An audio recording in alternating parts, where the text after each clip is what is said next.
Welcome to Sumner School Business Immigration Basics. In this video, we're covering the exciting topic of the visa bulletin, especially in the context of employment-based permanent residence. So the first thing that you need to know is there is a limited number of employment-based green cards available every year, specifically 140,000, and that includes spouses and children. So as you can imagine, they get used up pretty quickly.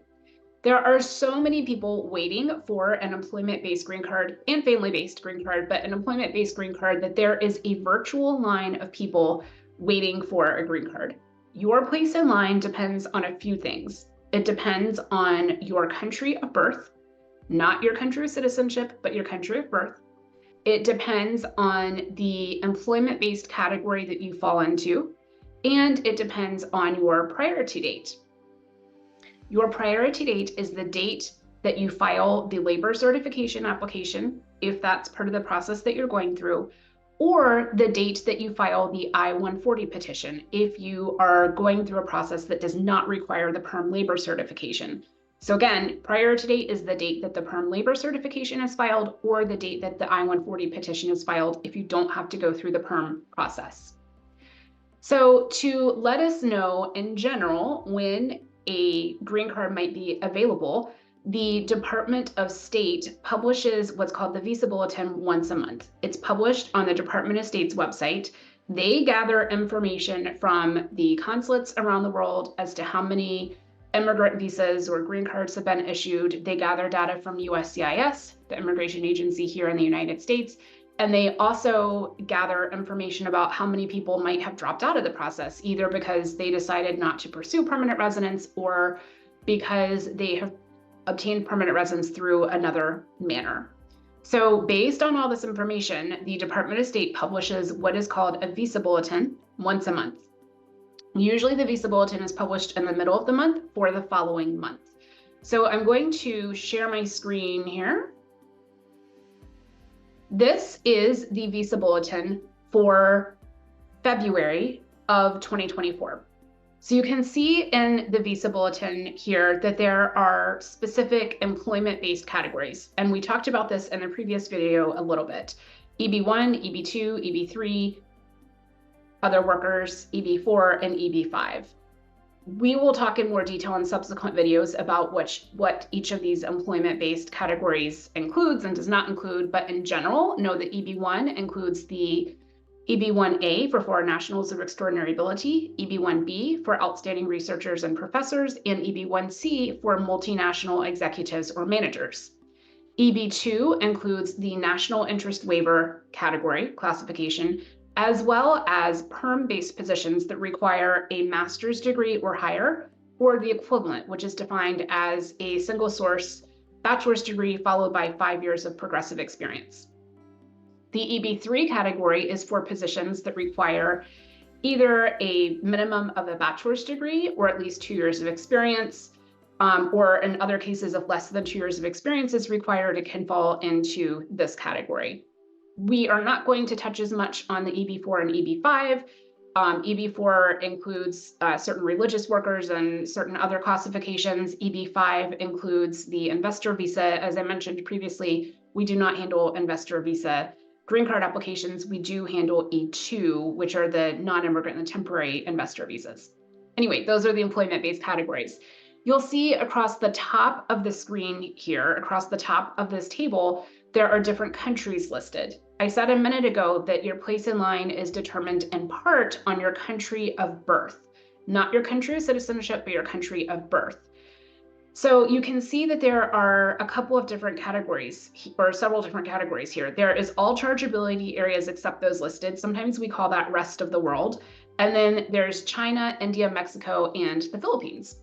Those countries have their own cutoff dates, their own columns, their own classifications, because the statute says that no country can take more than 7% of the overall allocation of green cards available. If those countries did not have their own cutoff dates, they would exceed that 7% limit. So they have their own cutoff dates, their own special classifications, because we have, in general, a higher number of foreign nationals immigrating from those countries than we do from the rest of the world. Then you will see in these boxes on this table dates, or the letter C. The letter C means current. That means in that particular category, a green card is immediately available for you if you fall into that category. So let's say that we are talking about a person named John Smith who was born in France, and he has an I-140 petition and the EB-1A classification that's been approved. Then a green card is immediately available for him. And assuming he meets the requirements, he could file the I-485 now. It's a little bit more complicated than that. You have to look at a separate chart with USCIS, which we'll talk about in a minute. But in general, the priority date is current and a green card is immediately available for him. In other classifications, you will see specific dates. Those are called priority dates. So for example, in the EB2 category for China, the priority date is January 1st of 2020. That means if your priority date is before that date, so before that date, before January 1st, 2020, a green card is available for you. If your priority date is that date, January 1st, 2020, or after that date, then a green card is not immediately available for you and you have to wait. The reason that that priority date is so important is because, as you can see here, it kind of sets your place in line in this virtual line of people waiting for the green card. And it determines when you can file the I-485 if you're physically present here in the United States. Or if you're overseas, it determines when the National Visa Center may move forward with processing your documents and sending the case to the consulate for an interview. I talk about the I-485 because a lot of times people want to know, clients want to know, employers want to know on behalf of their employees or also our clients. They want to know when the person can file the I-485, because when you do that, you can apply for a work permit, employment authorization document, and a travel document. You cannot file the I-485 until the priority date is current. So you could be through the process and have the perm labor certification approved, the I-140 petition approved, and then potentially, depending on your priority date and the category that you fall into, you could potentially have to wait years and years and years before you're able to file that I-485. So in the meantime, you would continue on, let's say, your H-1B visa or petition your status, if that's your particular status. You may have to change, depending on your situation. But my point is, you cannot file the I-485 until your priority date is current. One important thing to note is this concept of cross-chargeability. That means that if your spouse was born in a different country, you can use your spouse's country of birth for purposes of determining your place in line, on the visa bulletin. So for example, I have had clients before who were born in India. They look at the priority dates and they think, oh my goodness, I'm going to retire before this priority date becomes current. But they are married to somebody in France. And so we've been able to use that person's country of birth, France, as the country of birth for purposes of determining when a green card is available, and they've been able to file much faster. So that's a really nice concept. Again, that concept is called cross-chargeability.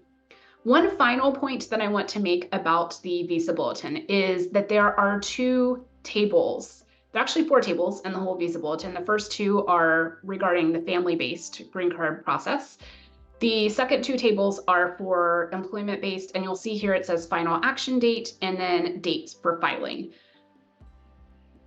Your immigration lawyer is in charge of knowing when it's time to file for the green card, and I can explain this. But in general, the final action dates mean that a green card is actually available for you if it says C, or if your priority date is before the relevant priority date for your particular category. The dates for filing means that the Department of State, the powers that be, have looked ahead at the data. Remember, they've collected data from different sources. They've looked ahead and determined that it's likely that these particular priority dates that are shown here will be current in the foreseeable future. So the question is then always, can I file my I-485? My priority date is current per the dates for filing. So can I go ahead and file the I-485 now? The answer is it depends. And it gets a little bit complex. So Department of State has said on that visa bulletin that yes, your priority date will likely become current in the foreseeable future. And if we looked at that dates for filing category, you'd be able to file. However, USCIS, the agency here in the United States, has said, hold on, we, USCIS, are going to determine each month whether we will accept I-485s based on the dates for filing chart or the final action date. So every month when the visa bulletin comes out, we then, we look at the visa bulletin, we assess which clients have current dates, who we can file for. But then we also have to look at the USCIS website, and they will tell us on the USCIS website which of those two tables they'll use. And sometimes it's different depending on different classifications. So that may say final action dates for family-based, but dates for filing for employment-based, or vice versa. But they will, USCIS will tell us every month which of those two tables you have to use. So it gets a little bit complex looking at all of those boxes and dates and categories and dates for filing versus final action date. But we are here to help you. That's our job, to walk you through this process and make sure that you know exactly what path you're on, that it's a clear path, it's transparent, and that you feel confident in the process. So this is a high-level overview of the visa bulletin. If you have more questions than before you started the video, that's okay. That's our job. We're here to walk you through this process and this journey. Our next video will be focused on the EB-1A classification, which is for foreign nationals of extraordinary ability.